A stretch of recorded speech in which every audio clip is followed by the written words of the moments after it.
So now we are coming toward type B reaction. तो ये वो रिएक्शन है अल्कोहल के जिसमें cleavage occur between R and O. So obviously R का मतलब यहाँ पे मिथाइल ग्रुप है। So out of carbon and oxygen which is more electronegative, oxygen is more electronegative. तो जब भी ये बॉन्ड ब्रेक होएगा यहाँ पे होएगी हेट्रोलिटिक क्लीवेज। और हेट्रोलिटिक क्लीवेज का मतलब कि ये इलेक्ट्रॉन पेयर किसके पास जाएगा, ऑक्सीजन के पास। इट मीन्स जब भी ये टाइप बी रिएक्शन होंगे तो हमारे पास क्या बनेगा, carbocation. Now before proceeding next we should know what is the stability order of the carbocation. Tertiary carbocation is more stable than secondary carbocation which is more stable than primary carbocation. तो ये हम first year में पढ़ चुके हैं कि ये एक स्टेबिलिटी ऑर्डर होता है, राइट। इसका मतलब ये है कि वो अल्कोहल जो टर्शरी कार्बोकेटाइन प्रोड्यूस करेगी that will be most reactive. It means order of reactivity of various alcohol will be कि tertiary alcohol will be more reactive than secondary than primary. अब हम आते हैं नेक्स्ट। सो टाइप बी में जो पहली category हम पढ़ेंगे that will B reaction with hydrogen halide. तो हाइड्रोजन हैलाइड में यहाँ पे हम 3 हाइड्रोजन हैलाइड की बात करेंगे, HI, HBr और HCl। सो अभी हमने जो कंपैरिजन किया था that was the order of reactivity of alcohol कि tertiary will be more reactive than secondary than primary. तो ये हो गया। अब जो नेक्स्ट ऑर्डर है दैट इज बिकॉज हम क्या करने लगे हैं, we are reacting alcohol with HX। तो अल्कोहल का ऑर्डर क्या था, tertiary is more reactive than secondary than primary. अब हम HX की बात करते हैं। तो HX में क्या है, HI is most reactive among these 3, HBr और HCl। रीजन बीइंग क्योंकि इसमें जो HI होता है इसमें आयोडाइड जो आइन होता है वो सबसे बेस्ट न्यूक्लियोफाइल है। तो iodide is better nucleophile than bromide which is better nucleophile than chloride. Now again I have repeated this is the reactivity order. अब क्या होता है actually, why tertiary carbocation is most stable. जो carbocation होता है उसमें carbon is carrying positive charge. तो any factor जो इस पॉजिटिव चार्ज की इंटेंसिटी को कम करे, पॉजिटिव चार्ज मतलब कार्बन को भूख लगी है, तो कोई भी फैक्टर जो इसकी भूख को कम करेगा वो इसको स्टेबलाइज करेगा। अब टर्शरी अल्कोहल में क्या होता है कि जब टर्शरी कार्बोकेटाइन बनता है तो 3 आर ग्रुप होते हैं। आर फॉर एग्जांपल अगर हम कहेंगे मिथाइल ग्रुप है तो ये इलेक्ट्रॉन रिलीजिंग है, यानी कि ये खाना दे रहे हैं इस भूखे कार्बन को। तो यहाँ पे 3 खाना प्रोवाइडर हैं, यानी कि 3 इलेक्ट्रॉन रिलीजिंग ग्रुप है। तो ऑब्वियसली यहाँ पे पॉजिटिव चार्ज की इंटेंसिटी सबसे कम होगी। सेकेंडरी में कितने प्रोवाइडर हैं, 2।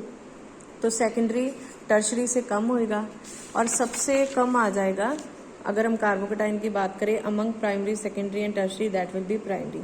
सो that is the reason tertiary carbocation is more stable than secondary than primary.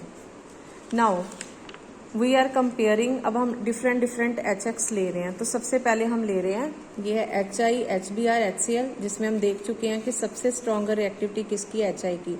तो हम सबसे लोअर से स्टार्ट होते हैं, वी आर टेकिंग HCl। जब हम HCl लेते हैं तो we know this is the reactivity order of various alcohols. ये अल्कोहल्स का रिएक्टिविटी ऑर्डर है। इसमें अगर हम देखें तो सबसे ज्यादा रिएक्टिव कौन सी अल्कोहल होती है, टर्शरी। तो जब हम टर्शरी, सेकेंडरी, प्राइमरी अल्कोहल का रिएक्शन करेंगे विद HCl तो टर्शरी के केस में हमें कोई कैटालिस्ट नहीं चाहिए because it is the most reactive alcohol और रिएक्शन अपने आप रूम टेम्परेचर पे होएगा। रैदर जब हम सेकेंडरी और प्राइमरी यूज करेंगे तो हमें एक कैटालिस्ट चाहिए that will be anhydrous zinc chloride that will act as a catalyst. और वो रिएक्शन जिसमें सेकेंडरी और प्राइमरी अल्कोहल को रिएक्ट किया जाता है with HCl in the presence of anhydrous zinc chloride, उनको बोला जाता है that process is known as Groves process. तो ये बात हो गई HCl के साथ।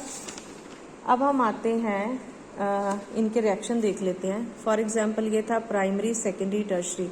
तो जैसे मैंने आपको बोला था कि टर्शरी के केस में हमें कोई कैटालिस्ट नहीं चाहिए, रूम टेम्परेचर पे हो जाएगा। सो this is a tertiary alcohol, HCl के साथ रिएक्शन किया रूम टेम्परेचर पे, हुआ क्या, because these are those types of reaction that involve cleavage of COH bond. तो यहाँ से बॉन्ड टूट गया, यहाँ पे वाटर निकल गया और यहाँ पे आ गया Cl। तो this is 2-chloro-2 methyl propane. और सेकेंडरी प्राइमरी में जैसे हमने बोला था कि हमें एनहाइड्रस जिंक क्लोराइड चाहिए, एनहाइड्रस जिंक क्लोराइड भी चाहिए और साथ में थोड़ी सी क्या चाहिए, हीटिंग। तो यहाँ पे हमें थोड़ा सा जोर लगाना पड़ेगा क्योंकि ये कम रिएक्टिव है। यहाँ पे हमें जोर नहीं लगाना पड़ रहा because this alcohol is most reactive alcohol. तो ये हो गया रिएक्शन विद HCl। अब HCl के बाद HBr इज मोर रिएक्टिव, तो उस केस में अगेन HBr के केस में जब आप प्राइमरी अल्कोहल यूज करते हो तो थोड़ी सी ड्रॉप्स कंसनट्रेटेड सल्फ्यूरिक एसिड की ऐड करनी पड़ती हैं, बट सेकेंडरी टर्शरी में कुछ भी नहीं ऐड करना।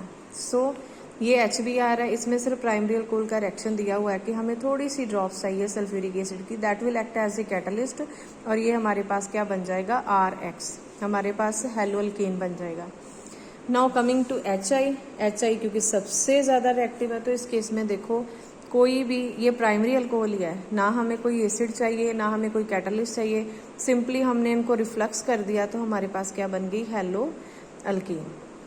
अब हम आते हैं इनकी मैकेनिज्म की तरफ। सो HI के केस में I have mention no catalyst is required even with primary alcohol. Now there are two types of mechanism, क्योंकि यहाँ पे न्यूक्लियोफाइल की सब्स्टिट्यूशन हो रही है। सब्स्टिट्यूशन कैसे हो रही है, we are starting with ROH alcohol and we are ending with RX, तो यहाँ पे न्यूक्लियोफिलिक सब्स्टिट्यूशन हो रही है, OH की जगह पे कौन आ रहा है, X। तो अगर ये न्यूक्लियोफिलिक सब्स्टिट्यूशन की हो रही है, that means we are talking about SN2 and SN1 mechanism.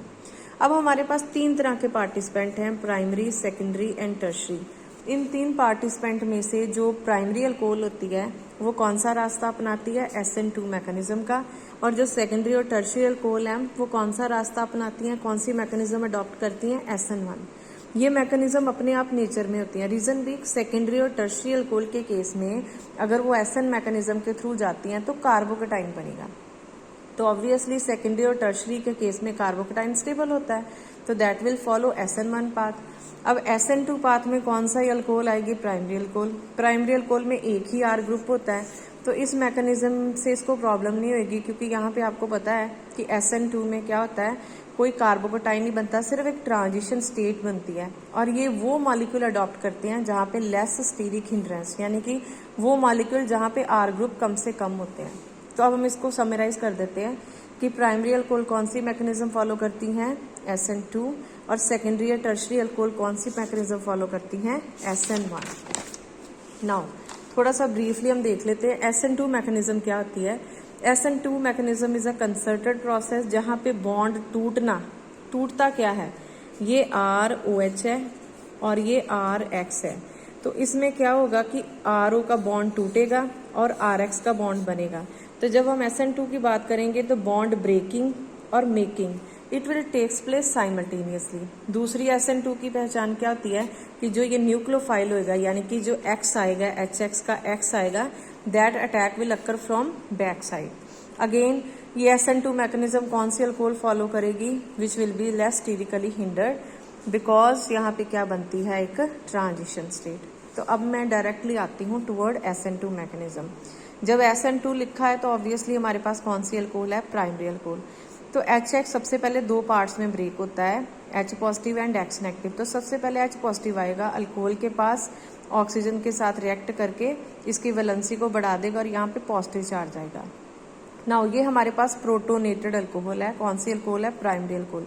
अब किसकी टर्न है जाने की, अब आएगा X negative. Now see X negative आप यहाँ पे सामने नहीं लिखोगे, आप बैक साइड पे लिखोगे, क्योंकि ये SN2 मैकेनिज्म है और अटैक होएगा बैक साइड से। अब इस स्टेप में 2 चीजें हो रही हैं, कार्बन और ऑक्सीजन का बॉन्ड टूट रहा है और कार्बन और X का पीछे से बॉन्ड बन रहा है। तो ये जो बॉन्ड मेकिंग और जो बॉन्ड ब्रेकिंग है, it will takes place in a single step, और ये बन गई हमारी एक ट्रांजिशन स्टेट जिसमें दोनों ही बॉन्ड डॉटेड शो किए जाएंगे। अब क्योंकि यहाँ पे इस वाले स्ट्रक्चर में देखो ऑक्सीजन के ऊपर फुल फ्लेज पॉजिटिव चार्ज है, लेकिन जैसे ही ये अपना इलेक्ट्रॉन पेयर लेना शुरू करेगी तो पॉजिटिव चार्ज की इंटेंसिटी कम होनी शुरू होगी। तो यहाँ पे कंप्लीट +1 है, लेकिन यहाँ पे हमने डेल्टा शो किया, डेल्टा का मतलब आधा बॉन्ड। नाउ जब X नेगेटिव इसको अप्रोच करना शुरू करिए तो उसके ऊपर कंप्लीट -1 चार्ज है, लेकिन जैसे ही ये इसका हाथ पकड़ना शुरू कर रही है कार्बन के ऊपर, तो ये जो इलेक्ट्रॉन पेयर है ये तो उसको बनाने में यूज हो रहा है, इसीलिए यहाँ पे कंप्लीट -1 चार्ज है, लेकिन यहाँ पे हाफ। तो -1 -हाफ +1 +हाफ। तो ओवरऑल इस ट्रांजिशन स्टेट में दोनों ही जो एटम है वो अपने चार्ज की इंटेंसिटी रिड्यूस कर चुके हैं हाफ, क्योंकि ये इसको बाय बाय करके जा रहा है और ये इसके पास आ रहा है। नेक्स्ट स्टेप में क्या होगा, जो जाने वाला वो चला जाए, वाटर निकल गया, जो आने वाला है वो बैक साइड से अटैच हो गया। So we are starting with primary alcohol and we are ending with the primary alkyl halide, right? Next अब हम आते हैं SN1 मैकेनिज्म। तो SN1 मैकेनिज्म जब भी लिखी होगी तो ऑब्वियसली यहाँ तो सेकेंडरी अल्कोहल लिखी होगी या टर्शियल अल्कोहल लिखी होगी। तो यहाँ पे हमारे पास एग्जाम्पल में है टर्शियल अल्कोहल। स्टेप 1 सेम है, सबसे पहले H पॉजिटिव ही आएगा, OH के पास ही जाएगा, उसके ऊपर पॉजिटिव चार्ज ही लाएगा। अब कहाँ पे वेरिएशन है, जब SN2 था तो X नेगेटिव आके बॉन्ड ब्रेकिंग मेकिंग एक स्टेप में करता है, और जब SN1 मैकेनिज्म है तो सबसे पहले क्या है कि ये जो प्रोटोनेटेड अल्कोहल है ये बॉन्ड ब्रेक करेगी और हमारे पास कार्बोकटाइन बनेगा। अब नेक्स्ट स्टेप में कौन आएगा, X नेगेटिव। तो X नेगेटिव आ गया इस कार्बोकटाइन के साथ और ये आपका बन गया tertiary alkyl halide. Next point is what is the role of anhydrous zinc chloride. हमने यहाँ पे पढ़ा था कि ये हम एनहाइड्रस यूज करते हैं ग्रूव्स प्रोसेस में, right. Anhydrous zinc chloride use किया जाता है। तो एनहाइड्रस जिंक क्लोराइड क्या होता है, anhydrous zinc chloride it act as a Lewis acid. Lewis acid क्या होते हैं, जब भी हम लुईस एसिड की बात करते हैं तो पहली एग्जांपल हमारे माइंड में आती है BCl3, BF3। तो लुईस एसिड वो होते हैं जिनके पास इलेक्ट्रॉन की कमी होती है and they accept a pair of electron.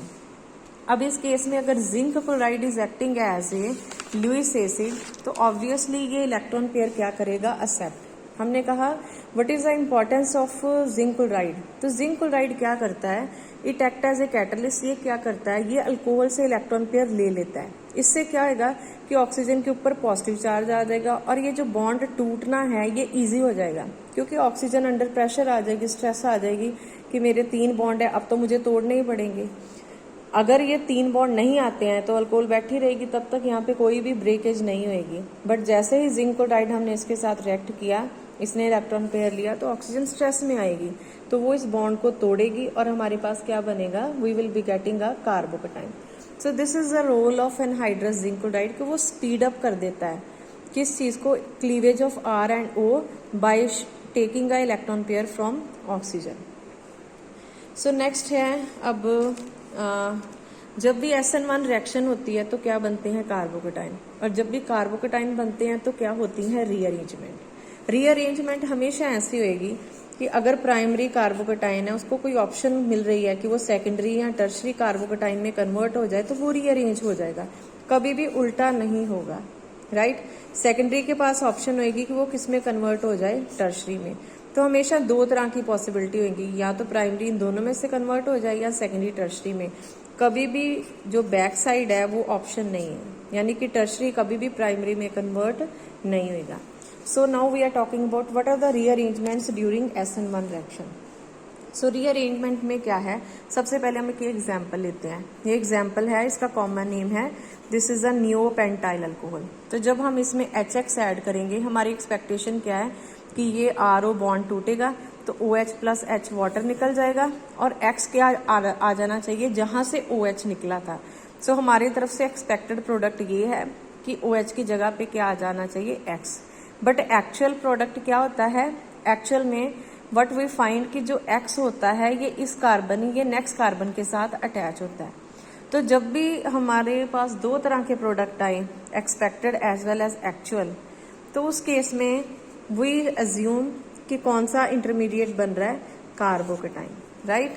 और वो कार्बोकटाइन की क्या होती हैं, रीअरेंजमेंट। सो ये नॉर्मल प्रोडक्ट है और ये रीअरेंज्ड प्रोडक्ट है। अब हम इसकी मैकेनिज्म देखते हैं, नियोपेंटाइल अल्कोहल। सो सबसे पहले जैसे हमने नियोपेंटाइल अल्कोहल में प्रोटोन को डाला, यानी कि HX है, तो पहले H पॉजिटिव आएगा, स्टोरी सेम, OH के पास जाएगा, वाटर बन गया, इलेक्ट्रॉन पेयर टूटेगा। Now this step is slow क्योंकि बॉन्ड टूट रहा है, राइट। जैसे ही ये वाटर निकल जाएगा तो इस कार्बन की वैलेंसी 3 हो गई, तो यहाँ पे आ गया positive charge. Now this is primary कार्बोकटाइन।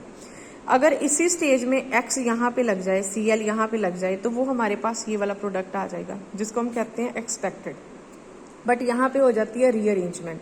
Rearrangement इस तरह से होती है कि ये जो मिथाइल ग्रुप है ये अपना इलेक्ट्रॉन पेयर लेके इस CH2 के पास चला जाता है। जैसे ही अपना इलेक्ट्रॉन पेयर लेके इसके पास जाएगा तो यहाँ पे क्या हो जाएगा, CH2 के साथ आ गया CH2 CH3।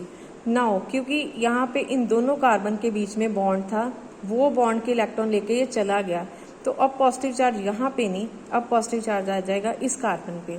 Now see this was a primary carbocation because positive charge was being carried out by that carbon which is further attach to only one carbon. जब ये यहाँ पे शिफ्ट हुआ तो हमारे पास किस तरह का कार्बोकेटाइन बना, वो कार्बन जो कितने कार्बन के साथ अटैच है, 3 कार्बन के साथ, 1 2 3, तो ये हो गया टर्शरी कार्बोकेटाइन। तो ये हो गई rearrangement by the shifting of methyl group.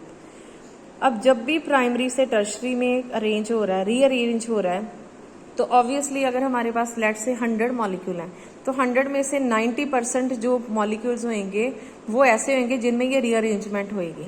यानी कि एंड में हमारे पास क्या आएगा कि ये जो Cl नेगेटिव है, ये जो मोस्ट स्टेबल कार्बोकेटाइन है उसके पास जा रहा है, क्योंकि नेचर में जो चीज ज्यादा स्टेबल है वो अपने आप होएगी। यानी कि ज्यादा से ज्यादा कार्बोकेटाइन किस फॉर्म में होंगे, टर्शरी की स्टेट में।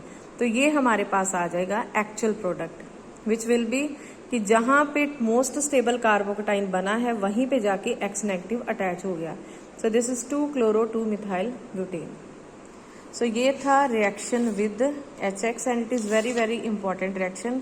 नॉर्मली एग्जाम में इसी तरह का कोई मॉलिक्यूल होगा जिसमें रीअरेंजमेंट हो सकती है, तो पूछा जाएगा प्रिडिक्ट द प्रोडक्ट, तो उस केस में आपको मैकेनिज्म बतानी है। Along with this, you need to tell that because tertiary carbocation is more stable than secondary than primary, इसीलिए ये जो प्राइमरी कार्बोकेटाइन है ये more stable tertiary में rearrange हुआ। Thank you.